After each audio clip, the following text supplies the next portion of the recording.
The teams are in for the Anzac Day match. Let's have a look at them. I know that's what you're all here for. Let's get straight to it. Collingwood, the home team. First, Dan Houston, Tim Membry and Lachlan Sullivan come into the team. Darcy Moore, Mason Cox and Ed Allen come out of the team. I think Cox is probably out of the team because it's going to be wet. We're going to get into what I think Essendon should have done in a moment when we have a look at the Essendon team. They're going a little bit smaller. From the back line, they've got Maynard, Frampton and Houston. The big in for them. Quaynar, Howe and Josh Dacos across the half-back line. Crisp, Sidebottom and Lipinski. Bobby Hill, Tim Membry and Jordan DeGoey. Will Hoskin-Elliott, Daniel McStay and Brodie Mychick across the full forward line. Darcy Cameron is the ruck, Ned Long and Nick Dacos. And the five on the bench with the sub yet to be announced are Jamie Elliott, Pendlebury, Perryman, McCreary and Sullivan. That is the Essendon team. The Collingwood team, my apologies. The Essendon team, Langford is in. There was some doubt about that earlier in the day. He didn't train or anything, but they're probably just being cautious with him. Want to make sure that he's just right to go on the day. Langford is in, and of course Todd Goldstein is in for Sam Draper, who's out, and kind of predictably Sardell Hawley is out of the match after 3 games as a substitute. He didn't have much of an impact as a sub on the bench last week with only the 1 possession against the West Coast Eagles. So he is out. It does feel, though, looking at the team, that we are a bit tall. Langford really has essentially come in for El Hooley, which is an odd replacement given that it's going to be wet. And we've got Peter Wright down there, Langford down there. I would have thought Harry Jones probably would be the one to come out of the team. He's been named on the bench. We're going to go through that in a minute. And that would have probably made the team a little bit smaller, maybe with Elijah Sartis coming in, which he still may. But I think that probably would have been a better. I'm not a coach. What do you guys think? But that's my view on that. From the back line, we've got McGrath, Mackay and Jordan Ridley. Half-back line, Mason Redman, Zach Reed and Jackson Pryor. Xavier Dersma has recovered from that knock. He'll be playing on the wing. Dylan Shield, the informed Dylan Shield and Archie Roberts. Jade Gresham, Nate Caddy and Nick Martin. Kyle Langford, Peter Wright and Isaac Kako. Todd Goldstein in the ruck, obviously, Zach Merritt and Sam Durham. And the interchange is Hobbs, Setterfield, Perkins, Jones and Menzies. So that is the team. The emergencies are Sartis, Lewis Hayes and El Hawley.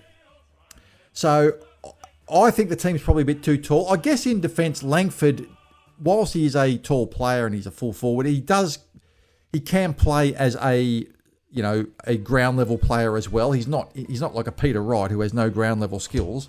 And that's something that I've heard Brad Scott mention at his press conferences before when people talk about the height of the team. We do have a pretty tall team most weeks. He says, well, you can be a tall player, but that doesn't mean you haven't got ground level skills. And to be fair, that's true of Langford. He's capable of playing well at ground level, so that is something to consider.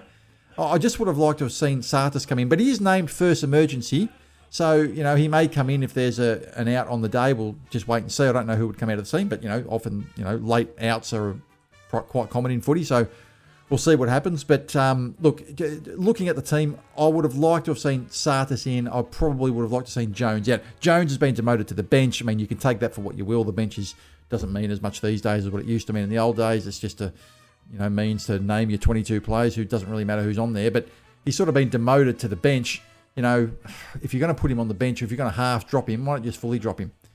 He does need a bit of a run in the twos. Jones hasn't been playing that well. But anyway, Elijah is the first emergency, so he may just get a go. So look, on paper, it looks like a pretty good team. It just does worry me that it's raining, and that's the thing.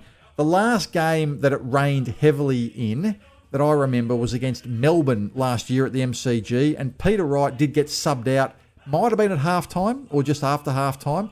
So I would look for that. That's not a knock on him or Jones or anything like that necessarily, but if it does bucket down with rain, so it could be quite heavy at various points during the match, there's a good chance that Peter Wright could be subbed out of the game like he was last time that it was wet, just because of a team balance, tactical issue.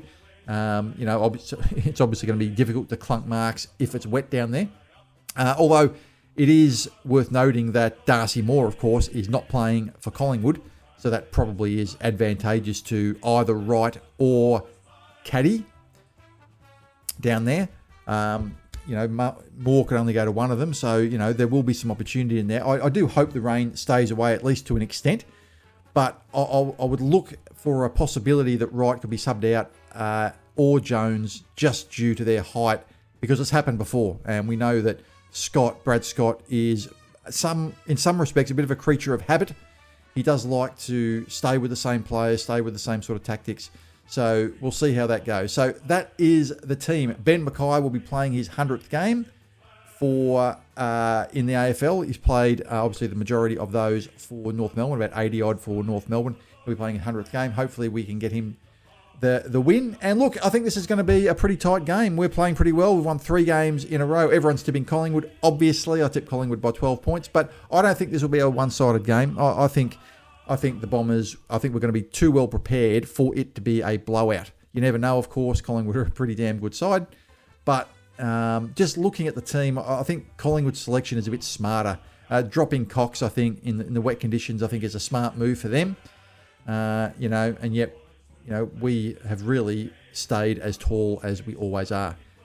So they are the teams. In just other quick news, Tom Edwards has been re-signed by Essendon. He has extended his time at the club until the end of 2026. This is good news, and it's good for him. I think we were all devastated when he did his knee.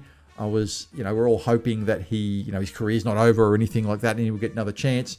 And look, he could have played a prominent role in the team this year had he stayed on the field. Currently on the sidelines, of course, with an ACL injury. And he seems in reasonable spirits, to be fair, considering what he's going through. He said a few things. He said that he's excited to get back out there in 2026. He continues on that as devastating as his injury is, the 1-year contract extension has made him hungry to recover and execute his rehab to the best of his ability.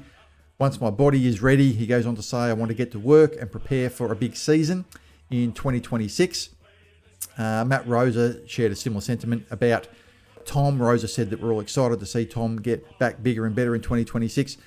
Look, I think the fact that we've got 3 players going through a rehab, I think is probably good in some respects, for the 3 of them. I think it can be a lonely experience as an AFL player when you're the one player that's out for the year and you're doing rehab and everyone else has got the prospect of still playing in the season ahead of them and you're the only one that can't.